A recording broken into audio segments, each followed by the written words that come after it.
Good afternoon, welcome to good health.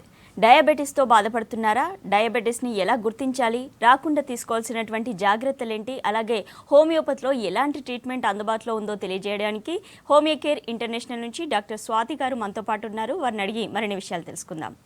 Hello doctor. Hello అండి. ఈ మధ్య కాలంలో చాలామందిని చూస్తున్నాం, డయాబెటీస్తో చాలామంది సఫర్ అవుతున్నారు. అంటే ఏజ్ పరంగా కాకుండా చిన్నపిల్లల దగ్గర నుంచి పెద్దవాళ్ళ వరకు డయాబెటీస్ అనేది వస్తుంది. అసలు ఎందుకు ఇలా జరుగుతుంది అంటే ముఖ్యంగా అసలు డయాబెటీస్ రావడానికి రీజన్స్ ఏంటంటారు? So first of all diabetes అనేది ఒక మెటబాలిక్ డిజార్డర్ అండి. సో ఇది రావడానికి గల రీజన్స్ అని చూసుకుంటే కనుక, ఒకటి ఫ్యామిలీ హిస్టరీలో కనుక డయాబెటీస్ అనేది ఉంటే కనుక నెక్స్ట్ జనరేషన్కి ఈజీగా వచ్చే ఛాన్సెస్ ఉన్నాయి. అది కూడా స్ట్రెస్ లెవెల్స్ ఎక్కువగా ఉన్నా లేదా వెయిట్ అనేది ఎక్కువగా ఉన్న వాళ్ళలో, అంటే స్థూలకాయం ఎక్కువగా ఉన్న వాళ్ళలో కూడా డయాబెటీస్ త్వరగా రావడానికి ఆస్కారం ఎక్కువగా ఉంది. అండ్ ఏదైనా హార్మోనల్ ఇంబ్యాలెన్సెస్ ఉన్న స్త్రీలలో కూడా, లైక్ పీసీఓడి కేసెస్, ఇలాంటి కేసెస్ ఉన్నప్పుడు కూడా వాళ్ళకి ఫ్యూచర్లో అయినా సరే డయాబెటీస్ వచ్చే అవకాశం ఎక్కువగా కనిపిస్తూ ఉంటుంది. అలాగే ఇంకా చూసుకుంటే ఓవర్ డోసేజ్ ఆఫ్ స్టెరాయిడ్స్ వాడినప్పుడు కూడా కొంతమందికి గ్లూకోజ్ లెవెల్స్లో ఫ్లక్చువేషన్స్ రావడం, ఆ తర్వాత డయాబెటీస్ రావడం జరుగుతూ ఉంటుంది. అలాగే అదర్ డిసీజెస్ సప్రెస్ అయినప్పుడు, ఏదైనా క్రానిక్ డిసీజెస్ ఏవైనా సరే కానీ ఏవైనా సప్రెషన్ ఆఫ్ ద డిసీజెస్ అయినప్పుడు కూడా డయాబెటీస్ వచ్చే అవకాశం ఎక్కువగా కనిపిస్తూ ఉంటుంది.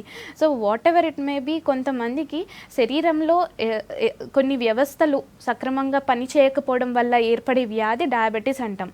సో ప్యాంక్రియాస్ అనే గ్రంథి నుంచి ఇన్సులిన్ అనే హార్మోన్ ఉత్పత్తి అవుతుంది. ఎప్పుడైతే రక్తంలో గ్లూకోజ్ లెవెల్స్ నియంత్రించాలి అంటే ఇన్సులిన్ అనే హార్మోన్ చాలా ముఖ్య పాత్ర వహిస్తూ ఉంటుంది.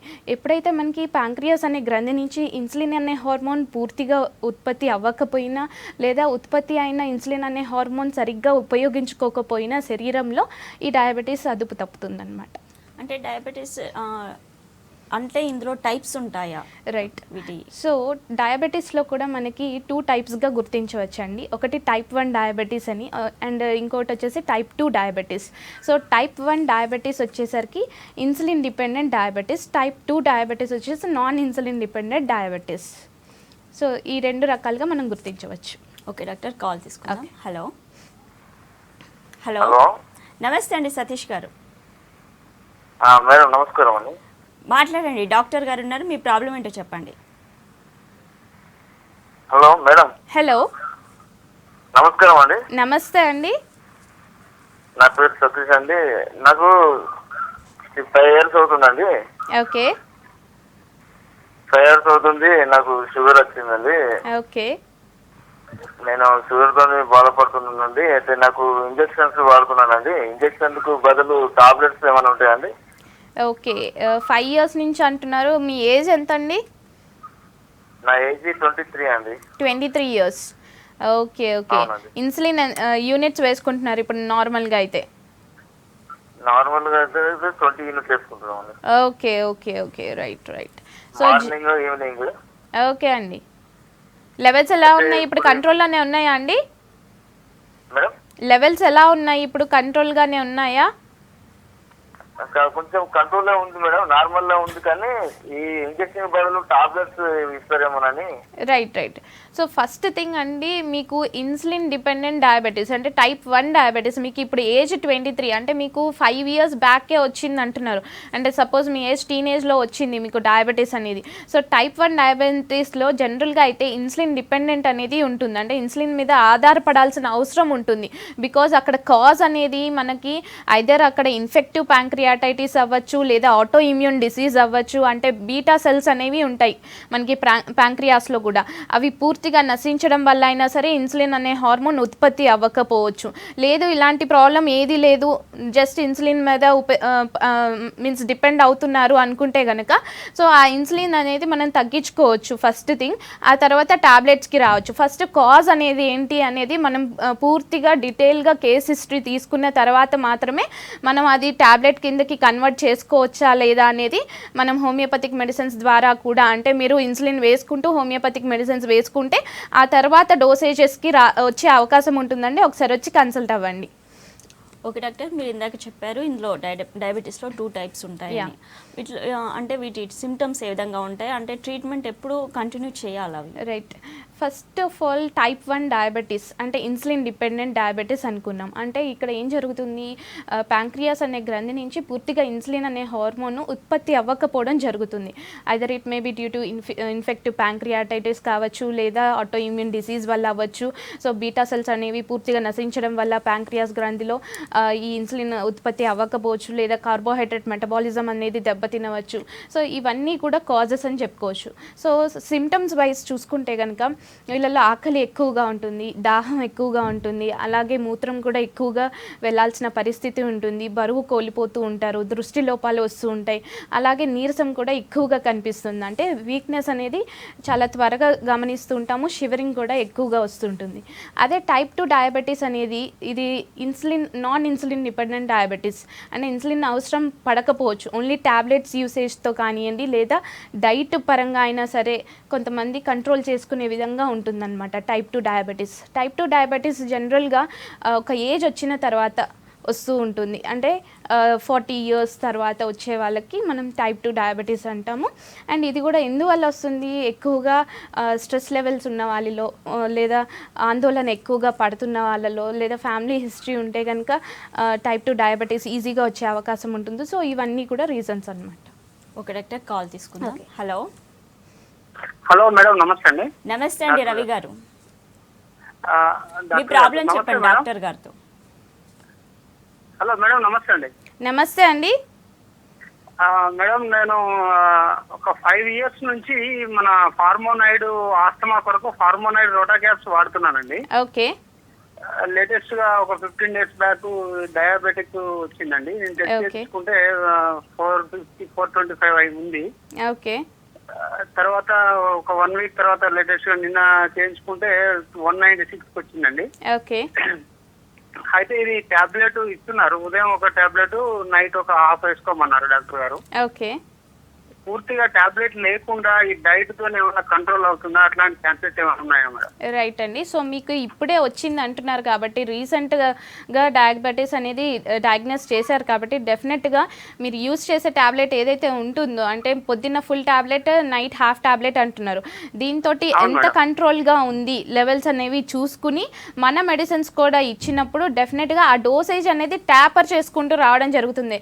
ఎట్ ద మూమెంట్ స్టాప్ చేయడం రాదండి. అది మనం స్టార్ట్ చేసినప్పుడు డోసేజ్ ఏదైనా సరే దాన్ని ట్యాపర్ చేసుకుంటూ, లైక్ హాఫ్ టాబ్లెట్ రోజు నైట్ వేసుకుంటున్నారో అది పూర్తిగా మానేసి మనం హోమియోపతిక్ మెడిసిన్స్ మీద డిపెండ్ అయ్యి రోజు మార్నింగ్ ఫుల్ టాబ్లెట్ ఏదైతే వేసుకుంటున్నారో అలా వేసుకుంటూ కొద్ది నెలల పాటు మనకి కంట్రోల్గానే లెవెల్స్ వస్తున్నాయి అండ్ ఎలాంటి సిమ్టమ్స్ లేవు, డైట్ పరంగా మనం జాగ్రత్త పడుతూ, and exercise is very important, half an hour to 45 minutes exercise అనేది చేయాలి.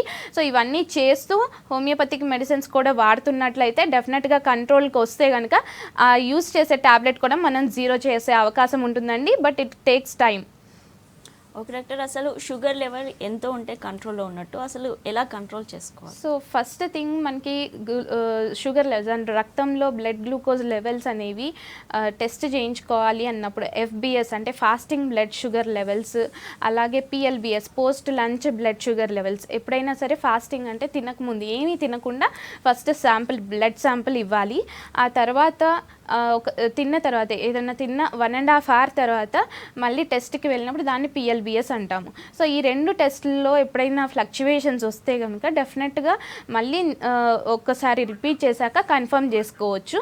అదేవిధంగా ర్యాండమ్ బ్లడ్ షుగర్ లెవెల్స్ అని ఉంటాయి, అంటే ఆర్బిఎస్ అని కూడా అంటూ ఉంటాం. ఇది జనరల్గా ఏ టైంలో అయినా చేసుకోవచ్చు ర్యాండమ్గా.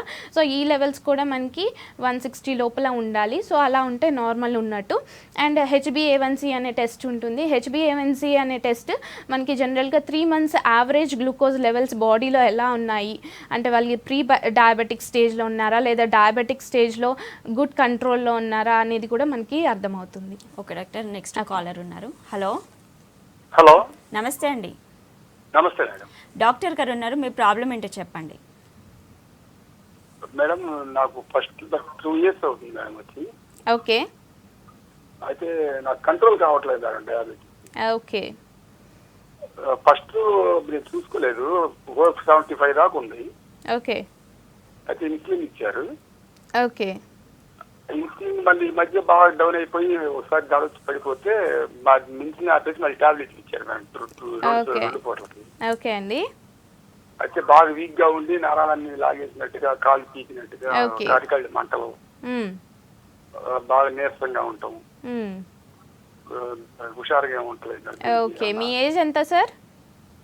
44 మేడం. 44. ఇప్పుడు టాబ్లెట్స్ మీద ఉన్నారా, ఇన్సులిన్ మీద ఉన్నారా? టాబ్లెట్ మార్చారు మేడం. టాబ్లెట్స్ మీద ఉన్న తర్వాత అన్కంట్రోలబుల్ గా ఉందా లెవెల్స్ అనేవి? కంట్రోల్ లేదు, కాలేదు మేడం. Okay, right. ఓకే అండి. జనరల్గా అన్కంట్రోలబుల్ డయాబెటీస్ అంటే మనం ఎంత ట్యాబ్లెట్ వేస్తున్నా కానీ కొంతమందికి అది కంట్రోల్ అనేది ఉండదన్నమాట. ఎంత ట్యాబ్లెట్ యూజ్ చేసినా కానీ అది నార్మల్ లెవెల్స్లోకి వచ్చే పరిస్థితి ఉండదు కొంతమందిలో. సో వాళ్ళల్లో ఏంటంటే వాళ్ళ ఇమ్యూన్ సిస్టమ్ని పెంచాలి ఫస్ట్ ఆఫ్ ఆల్. అంటే రోగ నిరోధక శక్తి అనేది పెరగాలన్నమాట బాడీలో. సో దానికి తగ్గట్టు మనం ఇమ్యూన్ సిస్టమ్ అనేది బూస్టప్ చేసుకోవడానికి హోమియోపతిక్ మెడిసిన్స్ అనేవి ఇవ్వడం జరుగుతుంది అండి. సో ఇలా ఇచ్చినప్పుడు ప్రతి ఒక్క సెల్ అనేది యాక్టివేట్ అవ్వడం జరుగుతుంది. సో దట్ మీకు కంట్రోల్కి వచ్చే విధంగా మెడిసిన్స్ ఇవ్వడం జరుగుతుంది. అలోపతిక్ మెడిసిన్స్ యూజ్ చేస్తూ హోమియోపతిక్ మెడిసిన్ యూజ్ చేసినప్పుడు ఫస్ట్ ఆఫ్ ఆల్ కంట్రోల్కి రావాలి. అన్కంట్రోలబుల్ డయాబెటీస్ ఏదైతే ఉంటుందో అది కంట్రోల్కి వచ్చాక దెన్ ఒక 4-5 months అలాగే కంట్రోల్లో ఉంది, then we can taper the tablet what you are using also. అది మనం ట్యాపర్ చేసుకుంటూ రావచ్చండి. ఒకసారి వచ్చి కన్సల్ట్ అవ్వండి. ఒక డాక్టర్, ఈ డయాబెటీస్ వల్ల వేరే కాంప్లికేషన్స్ ఏమైనా వస్తాయా? సో జనరల్గా అన్కంట్రోలబుల్ డయాబెటీస్ ఉన్నప్పుడు కాంప్లికేషన్స్ అనేవి సహజంగా కనిపిస్తూ ఉంటాయండి. ఒకటి డయాబెటిక్ న్యూరోపతి అంటాము, రెండవది డయాబెటిక్ రెటినోపతి, మూడవది డయాబెటిక్ నెఫ్రోపతి. అలాగే కొంతమందికి డయాబెటిక్ కీటోఎసిడోసిస్ అని కూడా చూస్తూ ఉంటాము, and diabetic ulcer or foot అని కూడా ఉంటూ ఉంటాయి. So first of all diabetic neuropathy అనేది జనరల్గా నరాలకి సంబంధించినది వ్యాధి అనమాట. అంటే డయాబెటిక్ పేషెంట్స్లో ఎప్పుడైతే అన్కంట్రోలబుల్గా బ్లడ్ గ్లూకోజ్ లెవెల్స్ ఉంటాయో అప్పుడు ఆక్సిజన్ సప్లై అనేది నరాలకు అంతగా అందకపోవడం జరుగుతుంది. అలాగే నరాలలో లేదా బ్లడ్ వెజల్స్లో ఈ కొలెస్ట్రాల్ లెవెల్స్ ఎక్కువగా పెరిగిపోవడం జరుగుతుంది. సో ఈ నరాలు అనేవి దెబ్బతింటూ ఉంటాయి. సో తిమ్మిరి ఎక్కువగా రావడము, మంటలు రావడము, ఆ తర్వాత కొంతమందికి జిఐటి సిస్టంలో తేడాలు రావడం, హార్ట్ ప్రాబ్లమ్స్ రావడము, ఇవన్నీ కూడా డయాబెటిక్ న్యూరోపతిలో మనం చూస్తూ ఉంటాము. ఒక డాక్టర్ కాలర్ ఉన్నారు. ఓకే. హలో. Hello madam. నమస్తే అండి వెంకటేశం గారు. నమస్తే మేడం. డాక్టర్ గారు ఉన్నారు, మాట్లాడండి. Okay sir, thank you madam. Hello madam, good afternoon madam. Good afternoon అండి. మేడం, ఒక సందేహము. మా అల్లుడు 3 years ఉన్నాడు మేడం, బాబు. అతనికి ఇప్పుడు డయాబెటీస్ తోని బాధపడుతున్నాడు. ఓకే. దాంతో లివరు మిగతావి యూరిన్ ప్రాబ్లమ్ అన్ని వస్తున్నాయి. దానికి పరిష్కారం చెప్తారండి? ఓకే, అంటే పుట్టుక రైట్. ఇప్పుడు ఆయన ఇన్సులిన్ మీద ఉన్నాడు మేడం. రైట్. జువినైల్ డయాబెటీస్ అంటామండి. 3 years ఏజ్ అంటే చిన్న పిల్లల్లో వచ్చే వ్యాధి. దట్టు పుట్టుకతో కొంతమందికి కనిపిస్తూ ఉంటుంది. మనం అబ్జర్వ్ చేసిన తర్వాత మనకి బయటపడేసరికి కూడా కొంత టైం పడుతూ ఉంటుంది. సో వీళ్ళల్లో ఏంటి అంటే పూర్తిగా ప్యాంక్రియాస్ గ్రంథి నుంచి ఇన్సులిన్ అనే హార్మోనే ఉత్పత్తి అవ్వకపోవడం దీనికి మెయిన్ రీజన్ అండి. సో దానికి మనం ఫస్ట్ ఆఫ్ ఆల్ అసలు ప్రెగ్నెన్సీ టైంలో తను వాళ్ళ మదర్ ప్రెగ్నెంట్గా ఉన్నప్పుడు కూడా హిస్టరీ అనేది చాలా అవసరం పడుతుంది. అండ్ ఈ హిస్టరీ తీసుకుని మనం కొన్ని మెడిసిన్స్ అనేవి కూడా సజెస్ట్ చేయడం జరుగుతుంది. లైక్ హోమియోపతిక్ మెడిసిన్స్ అనేవి జనరల్గా మానసిక స్థితిని బట్టి అలాగే శారీరక లక్షణాలను బట్టి మనం ఇస్తూ ఉంటాం. బట్ ఇక్కడ చిన్న పిల్లవాడు కాబట్టి వాళ్ళ మదర్ ప్రెగ్నెన్సీ హిస్టరీ అనేది కూడా చాలా ఇంపార్టెంట్. సో దాన్ని బట్టి కూడా మనం మెడిసిన్స్ సజెస్ట్ చేయడం జరుగుతుంది. అంటే కాంప్లికేషన్స్ రాకుండా ఫస్ట్ ఆఫ్ ఆల్ చూసుకోగలుగుతామండి. బట్ ఇన్సులిన్ అనేది యూజ్ చేయాల్సిన పరిస్థితి ఉంటుంది డెఫినెట్గా, చిన్నతనంలో వచ్చింది కాబట్టి. అండ్ వాళ్ళ గ్రోత్కి కానీ వాళ్ళ మిగతా డెవలప్మెంట్స్కి కానీ ఎటువంటి ఆటంకం లేకుండా మనం చూడవచ్చు. ఒకసారి వచ్చి కన్సల్ట్ అవ్వండి డెఫినెట్గా. ఒక డాక్టర్, నెక్స్ట్ కాల్ తీసుకుందాం. హలో. హలో, నమస్తే అండి సుధాకర్ గారు. మేడం. మేము నమస్కారం మేడం. మేము దేని గురించి మాట్లాడతాం మేడం? చెప్పండి, డాక్టర్ గారు ఉన్నారు, మీ ప్రాబ్లం చెప్పండి. మేడం నమస్తే మేడం. నమస్తే అండి. మేడం, ఇప్పుడు మాకు రైట్ సైడ్ లో నొప్పి వస్తుంది మేడం. రైట్ సైడ్లో నొప్పి వస్తుంది. ఓకే, ఎక్కడ? రైట్ సైడ్ బొడ్డు పక్క పంటి అంతా సైడ్ మొత్తం కూర్చుంది మేడం. ఓకే. మమ్మల్ని అన్ని చూపించుకోవాలి. రిపోర్ట్ కూడా మన హోమియో కేర్ మన కొత్తపేట దగ్గర చూపించుకున్నాను. ఓకే. అయితే డాక్టర్ హోమియోపతి ఇప్పుడు 4 మంత్స్ అవుతుంది మేడం, ఇంకా ఏం తగ్గుతలేదు. ఓకే, ఓన్లీ రైట్ సైడ్ కడుపులో నొప్పి వస్తుంది. అవును మేడం. రిపోర్ట్స్ అన్ని నార్మల్ ఉన్నాయా అండి? మేడం రిపోర్ట్స్ అన్ని నార్మల్ ఉన్నాయా? సిటీ స్కాన్ నార్మల్ ఉంది, స్టెథోస్కోప్ చేశారు. Okay, right.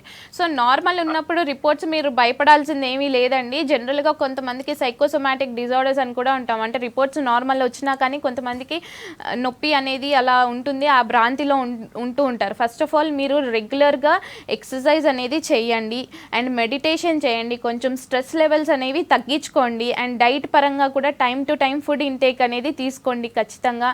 అండ్ మీరు ఏమైనా వెయిట్ ఎక్కువగా ఉంటే కనుక వెయిట్ కూడా కంట్రోల్ చేసే విధంగా మీరు ఫుడ్ తీసుకుంటే డెఫినెట్గా ఆ పెయిన్ అనేది కూడా తగ్గిపోతుందండి, డోంట్ వరీ. ఒక డాక్టర్ ఇందాక కాలర్ చెప్పారు, చిన్న పిల్లలకి డయాబెటీస్ కనుక వస్తే అంటే వాళ్ళకి పుట్టుకతోని ఆ ప్రాబ్లం వస్తుందా, లేదంటే ప్రెగ్నెంటీ లేడీలో ఉంటే కనుక ఆ పిల్లలకి వస్తుంది? సో ప్రెగ్నెన్సీ ఉన్నప్పుడు డయాబెటీస్ అనేది గెస్టేషనల్ డయాబెటీస్ అంటూ ఉంటామండి. కొంతమందికి ప్రెగ్నెంట్ లేడీస్లో ఆ టైంలో వరకే, అంటే ఆ ప్రెగ్నెన్సీ టైం వరకే వాళ్ళకి డయాబెటీస్ కనిపిస్తూ ఉంటుంది. ఆఫ్టర్ డెలివరీ మళ్ళీ తగ్గిపోయే ఛాన్సెస్ ఉంటాయి, లెవెల్స్ అనేవి కంట్రోల్లోకి వస్తూ ఉంటాయి వితౌట్ మెడికేషన్ ఓన్లీ. కొంతమందిలో అది క్యారీ ఫార్వర్డ్ అయ్యే ఛాన్సెస్ ఉంటాయి, అంటే వాళ్ళకి ఫ్యామిలీ హిస్టరీ కనుక ఉన్నట్లయితే అది ప్రెగ్నెన్సీలో వచ్చిన తర్వాత కూడా వాళ్ళకి మిగతా పీరియడ్లో కూడా వచ్చే ఛాన్సెస్ ఉంటూ ఉంటాయి. అండ్ బేబీకి ఎఫెక్ట్ అవ్వడం అనేది కొంతమందిలో చూస్తూ ఉంటామండి. లైక్ చిన్నతనంలో, అంటే చిన్నతనంలో వచ్చేది టైప్ 1 డయాబెటీస్ అంటాం. పుట్టుకతో వచ్చినప్పుడు కంజెనిటల్ డిసీజెస్ అంటూ ఉంటాము. సో కంజెనిటల్గా ఏమన్నా ప్రాబ్లం ఉందా లోపల, అంటే అవయవాలు ఫామ్ అయ్యే ప్రాసెస్లో వీళ్ళు ఏమన్నా స్ట్రెస్ పడిన సందర్భాలు ఉన్నాయా ప్రెగ్నెంట్ లేడీస్?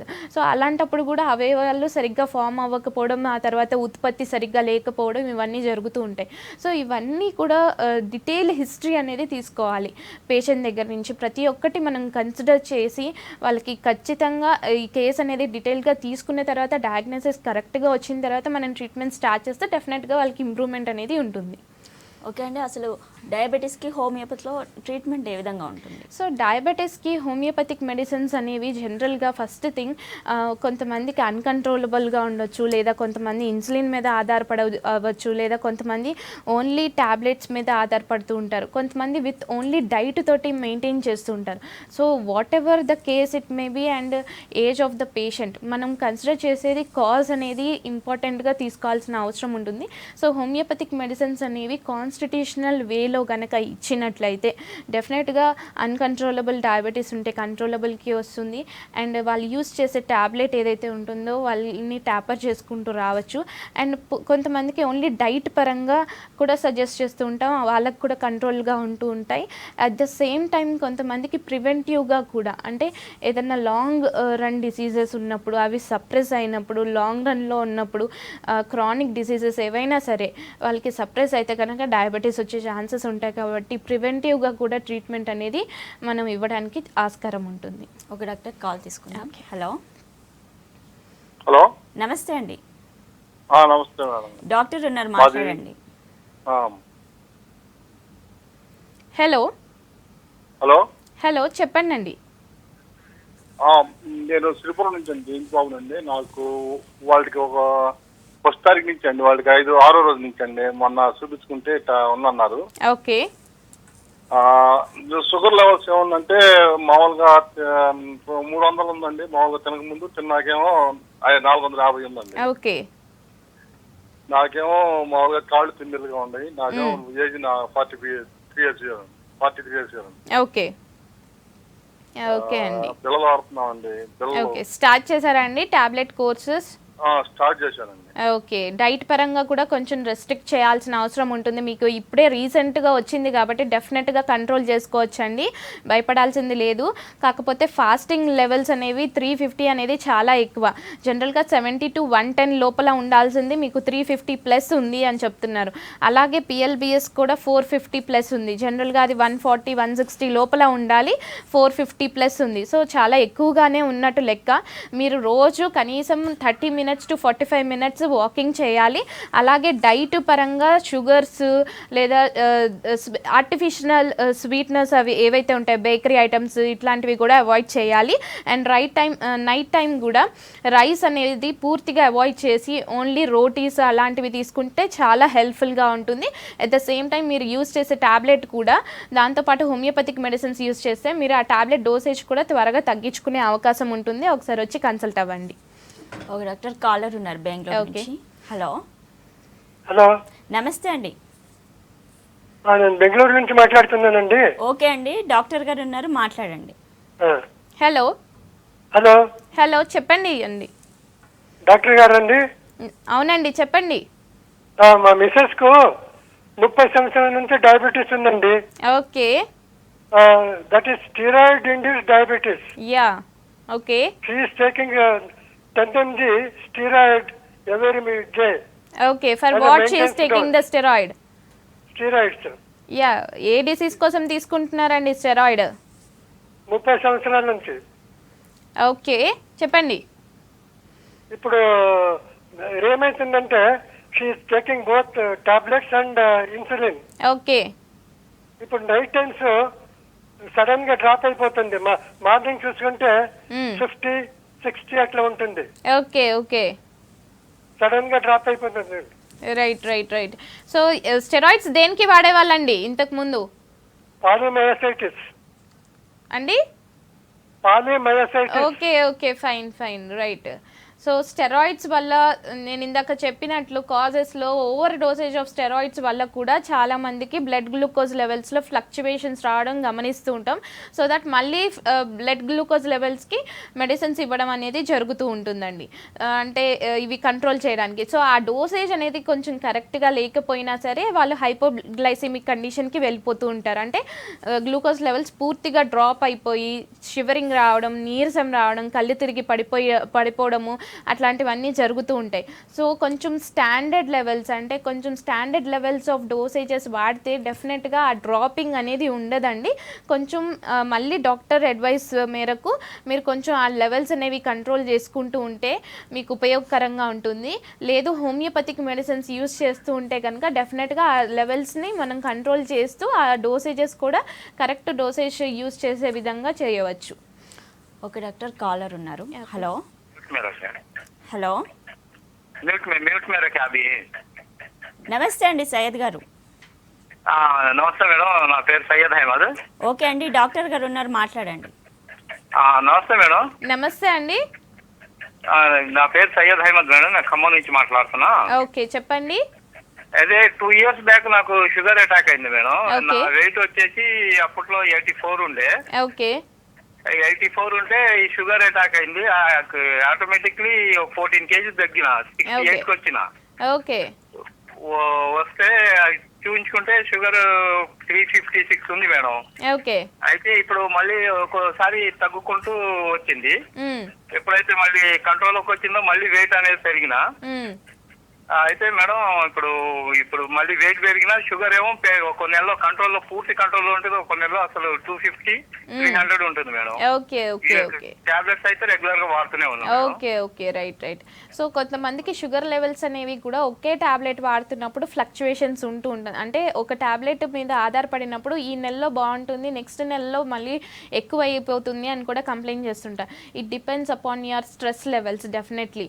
అంటే అది ఈ మంత్లో కొంతమందికి స్ట్రెస్ లెవెల్స్ తక్కువ ఉండొచ్చు, మళ్ళీ నెక్స్ట్ మంత్లో ఎక్కువ ఉన్నప్పుడు కూడా మళ్ళీ అది గ్లూకోజ్ లెవెల్స్ కంట్రోల్లో ఉండకపోవడం జరుగుతుంది. ఫస్ట్ థింగ్ మనం బ్యాలెన్స్డ్గా ఉండాల్సిన అవసరం ఉంటుందండి. బ్యాలెన్స్డ్ డైట్ తీసుకోవాలి, అలాగే proper sleep is also very important.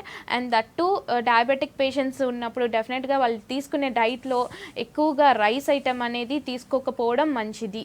And దాంతోపాటు ఫ్రూట్స్ విషయానికి కూడా వస్తే ఎక్కువ స్వీట్ ఉన్న ఫ్రూట్స్ అనేవి అవాయిడ్ చేయాలి. ఓన్లీ యాపిల్, ఆపిల్ లేదా జాంపండు ఇలాంటివి తీసుకోవడం, పపాయ తీసుకోవడం చాలా శ్రేయస్కరం అనమాట.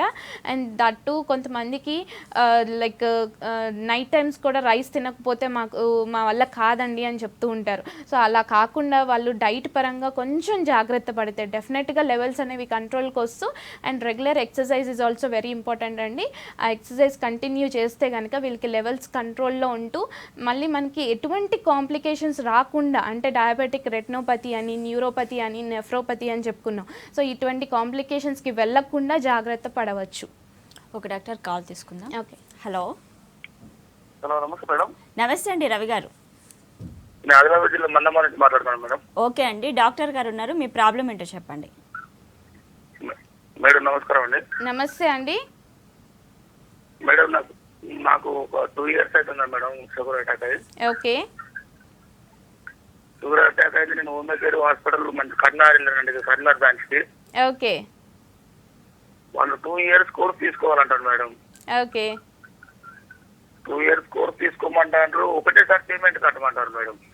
ఓకే అండి. Okay, right. సో 2 years నుంచి బాధపడుతున్నారు కదండి, మీకు లెవెల్స్ ఎలా ఉన్నాయో దాన్ని బట్టే మనం కోర్స్ అనేది సజెస్ట్ చేయడం జరుగుతుంది. సో మీకు లాంగ్ రన్ కోర్స్ అనేది ఇంపార్టెంట్. జనరల్గా డయాబెటిక్ పేషెంట్స్లో లాంగ్ రన్ ట్రీట్మెంట్ తీసుకుంటేనే మనకి అది కంట్రోల్లోకి రావడము, ఆ తర్వాత మనం ట్యాపర్ చేసుకునే అవకాశం ఉంటుందండి. ఒకసారి మళ్ళీ కన్సల్ట్ అవ్వండి డెఫినెట్గా. ఓకే డాక్టర్, అసలు డయాబెటీస్ పేషెంట్స్ ఎలాంటి డైట్ని ఫాలో అవ్వాలి, అలాగే ఏ డైట్ని అవాయిడ్ చేయాలి? సో డయాబెటిక్ పేషెంట్స్ జనరల్గా ఫస్ట్ హోల్ గ్రెయిన్స్ ఉన్న ఫుడ్ తీసుకోవడం చాలా ఇంపార్టెంట్ అండి. అంటే ఫైబర్ ఎక్కువగా ఉన్న ఫుడ్, గ్రీన్ లీఫీ వెజిటేబుల్స్ ఎక్కువగా ఉన్న ఫుడ్, అండ్ కూరగాయలు కూడా అన్ని రకాల కూరగాయలు తీసుకోవచ్చు. అండ్ కొంతమందికి ఈ దుంప కూరలు ఇవి అవాయిడ్ చేయమని చెప్తూ ఉంటాము. అండ్ వాళ్ళు వెయిట్ గెయిన్ అవ్వకూడదు. కొంతమంది వెయిట్ లాస్ ఉంటుంది, కొంతమందికి వెయిట్ ఎక్కువగా ఉన్న వాళ్ళలో కనిపిస్తుంది. కాబట్టి సో బ్యాలెన్స్డ్గా ఉండే డైట్ తీసుకోమని సజెస్ట్ చేస్తూ ఉంటాము. అండ్ కార్బోహైడ్రేట్ మెటబాలిజం దెబ్బతింటుంది, ఇవన్నీ జరుగుతాయి. కాబట్టి కార్బోహైడ్రేట్ ఉన్న ఫుడ్, రైస్ ఐటమ్ ఇవన్నీ కూడా తక్కువ చేసుకుంటే మంచిది. అండ్ వాళ్ళకి ఎప్పటికప్పుడు ఆకలి ఎక్కువగా వేస్తుంది, కాబట్టి ఆకలి వేసినప్పుడల్లా హెవీ డైట్ కాకుండా నార్మల్గా సలాడ్స్ ఇలాంటివి తీసుకోవడం చాలా ఇంపార్టెంట్. అండ్ వాళ్ళు వెయిట్ గెయిన్ అయ్యే ప్రోడక్ట్స్ తీసుకోకూడదు. పేస్ట్రీస్ కానివ్వండి, కేక్స్ కానివ్వండి, చిన్నపిల్లల్లో వస్తే కనుక డెఫినెట్గా ఐస్ క్రీమ్స్, పేస్ట్రీస్, కేక్స్ ఇవన్నీ అవాయిడ్ చేయాల్సిన అవసరం ఉంటుందన్నమాట. అండ్ కొంతమందికి ఎక్సర్సైజ్ అనేది ఎందుకు చెప్తాం, వాళ్ళు సన్నగా ఉన్నా లావుగా ఉన్నా సరే exercise is very important. So that metabolism అనేది కరెక్ట్గా జరిగి వాళ్ళకి డైజెషన్ అనేది కరెక్ట్గా జరుగుతుంది. కాబట్టి ఎక్సర్సైజ్ చెప్తూ ఉంటాం. And proper sleep is also important. 6 to 8 hours sleep అనేది వాళ్ళకి ఉంటే కనుక వాళ్ళ జనరల్ యాక్టివిటీ అనేది పెరుగుతుంది. ఓకే డాక్టర్, డయాబెటీస్కి సంబంధించి చాలా విషయాలు చెప్పారు, అలాగే హోమియోపతిలో మంచి ట్రీట్మెంట్ ఉంది అని చెప్తున్నారు. Thank you so much. ఇది వాళ్ళ good health. Keep watching V6 news.